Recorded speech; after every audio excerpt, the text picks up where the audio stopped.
Listas de nomes próprios na alfabetização.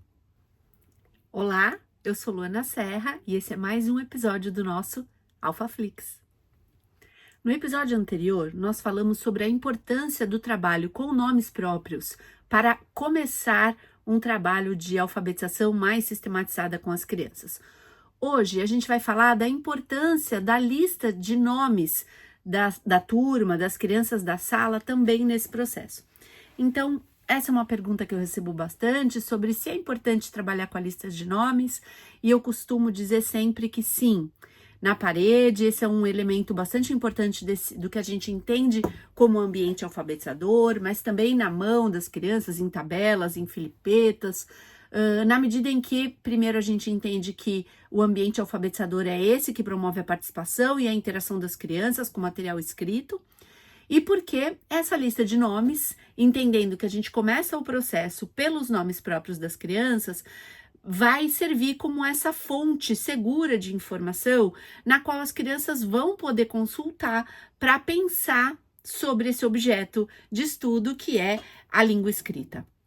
É preciso ter alguns cuidados com essa lista para que ela não se torne um problema, né? E na medida de que a gente tenta acertar, a gente acaba de alguma maneira atrapalhando, né? Ou potencializando menos a função, a possibilidade, o poder dessa ferramenta, desse instrumento nesse processo. Então, vou trazer um decálogo aqui para vocês. Primeiro ponto desse decálogo é que essa lista precisa ser escrita numa fonte de consulta, né, que possa ajudar as crianças. Então, evitar que ela tenha fontes muito desenhadas, né? O ideal é que ela seja escrita em letra bastão, aquela letra de forma maiúscula, que é uma letra mais indicada, porque ela tem pequenas linhas e pequenas retas e pequenas curvas, né? E o que facilita o processo de consulta de crianças ainda não leitoras, crianças que estão em processo. É importante também que, então, essa lista seja usada, né? Então, seja uma fonte confiável aí de consulta para as crianças. É um lugar onde as crianças vão recorrer quando elas tiverem que pensar em outras escritas. Então, por exemplo, a gente está produzindo a lista dos ingredientes de uma receita coletivamente, por exemplo, e eu quero escrever a palavra morango, e aí eu posso pensar que tem um nome ali na nossa lista, por exemplo, que pode nos ajudar a pensar nessa palavra. Então, a gente pode lançar a mão dessa pergunta para as crianças. Será que tem algum nome aqui da nossa turma que pode nos dar alguma pista sobre como se escreve morango? E aí a gente tem lá na lista Mônica, por exemplo, né? Então, as crianças vão estabelecer essa relação entre esse pedaço inicial da palavra morango com do nome da Mônica. E aí, na medida em que a gente vai buscar que letra se escreve, né? Que som é esse, enfim, né? Que a intenção ali que a gente olhe para as letras, vai ajudar com que as crianças usem essa lista como uma fonte de informação. O terceiro ponto é que essa lista precisa estar em ordem alfabética e, de preferência, como uma lista mesmo, né? Então, um nome embaixo do outro, evitar várias colunas, porque uma lista é esse aglomerado de elementos que são elencados um embaixo do outro. É dessa forma que uma lista existe na sociedade, né? Circula na sociedade.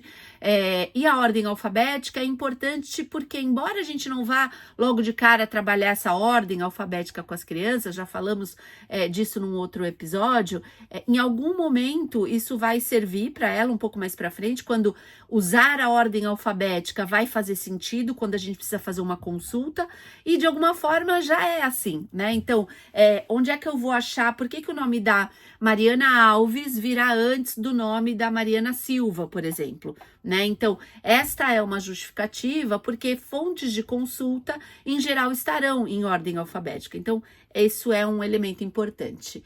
O quarto ponto desse decálogo é pensar que essa lista não deve ser separada entre meninos e meninas. A gente pode propor que as crianças façam isso em algum momento, quando estiverem organizando a chamada ou pensando em possibilidades de agrupamentos. Esse trabalho de dividir é dela, não é nosso. Não tem nenhum sentido a gente colocar na parede uma lista que seja separada, nome de meninos e nomes de meninas. São as crianças que precisam se debruçar sobre esse objeto e entender e conseguir ler, ainda que com as suas estratégias de leitura de um leitor em desenvolvimento, não é?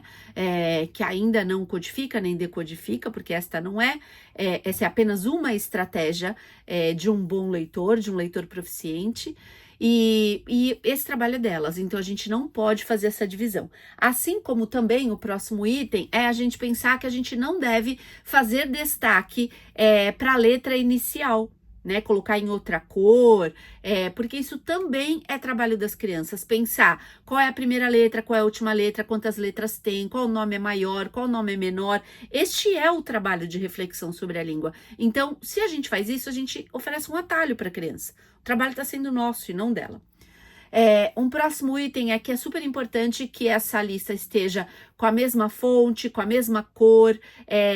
Já vou juntar com outro item que é fundo branco, ou então fundo tudo da mesma cor, com letras pretas, porque se o nome da Luana tá com o fundo rosa, o nome da Larissa tem um fundo vermelho e o nome do Paulo tem um fundo verde, por exemplo, né? Porque a gente vai fazendo em filipetas coloridas, elas logo vão memorizar a cor de cada um e aí elas deixam de olhar para as letras para pegar esse atalho.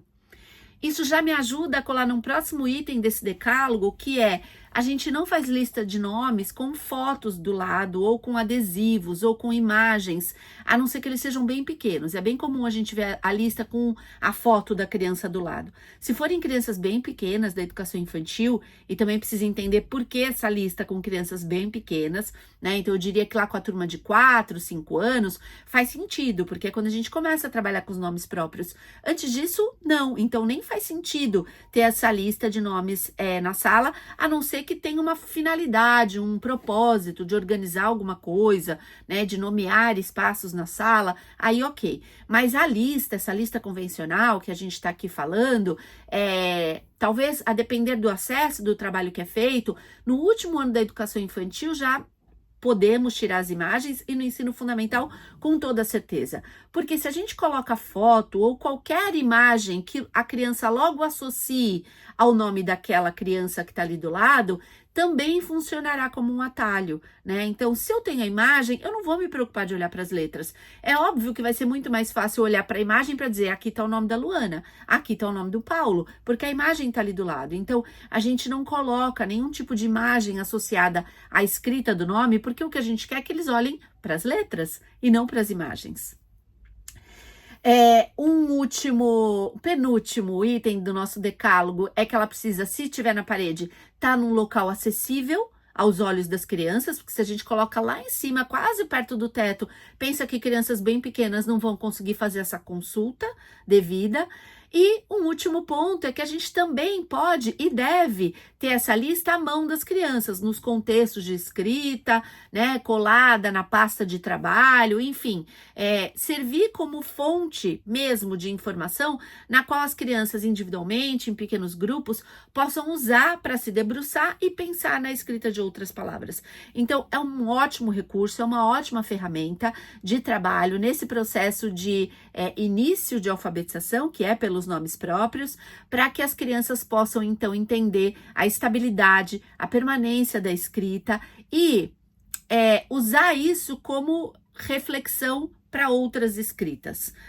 E aí vocês podem me perguntar, mas ela vai memorizar esses nomes? Sim, ela vai memorizar, de tanto consultar, de tanto ver, ela vai acabar memorizando. Nós não somos contra uma memorização desta categoria, desta natureza. Uma memorização que fez sentido, que tá ali, acabou sendo memorizada pelo uso, né? A memorização que a gente critica é aquela repetitiva, esvaziada de sentido, que tem como único fim a reprodução, né? Então, essa tríade de uma educação mais transmissiva, que é memorização, repetição, reprodução, essa sim a gente evita, né? A gente não concorda. Mas uma memorização que parte do uso, na medida de que a gente tanto usa aquela lista que a gente já sabe de memória como se escreve o nome do amigo tal, ela é uma ótima estratégia, porque a partir disso as crianças já estão fazendo muitas reflexões sobre que letra, sobre nome da letra, sobre o som daquela letra, sons pertinentes, de que